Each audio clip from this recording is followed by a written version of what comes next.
Bom, pessoal, a cesta já está pronta, como eu falei pra vocês. Agora eu vou ensinar toda decorada a montagem.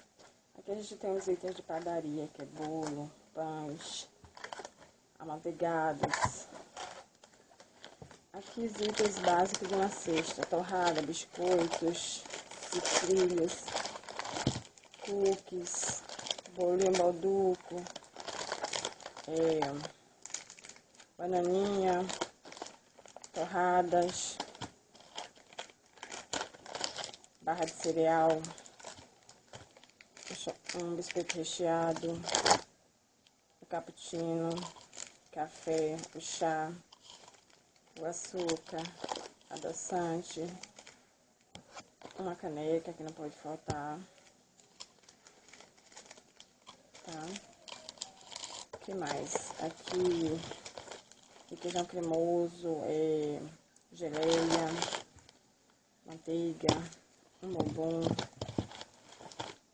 cubo social, 3 frutas já lavadas e colocada na bandejinha no papel filme.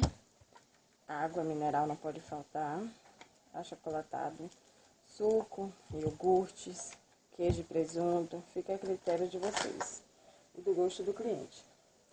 Os itens maiores, vocês procuram armazenar na parte de trás. Então, vamos colocar os bolos e pães. Você vai colocando assim, um na frente do outro. Arrumando tudo bem, harmonioso, tudo bem bonito.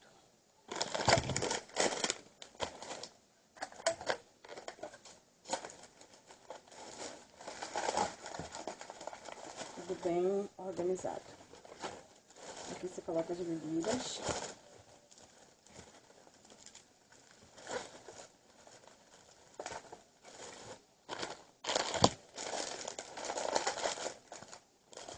Vamos colocar a caneca. A caneca a gente já coloca aqui o café, os adoçantes e o chá. Coloca as torradas.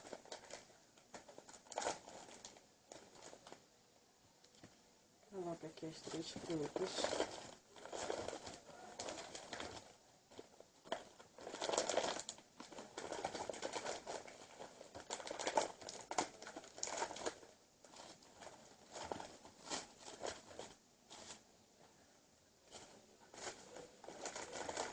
Coloca os itens que apareçam as marcas e os nomes em pé, tá, pessoal? Tem que ter esse cuidado.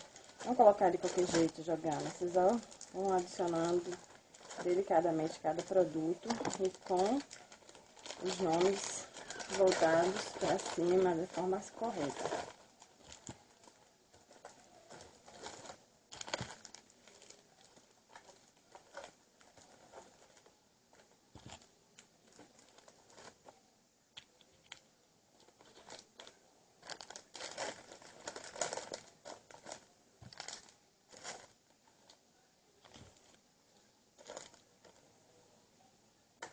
Finalizando o chocolate, as manteiguinhas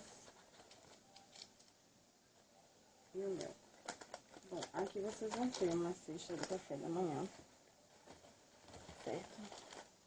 Pronta para entregar ao cliente de vocês. Bem arrumada, rápida e simples. Espero que vocês gostem.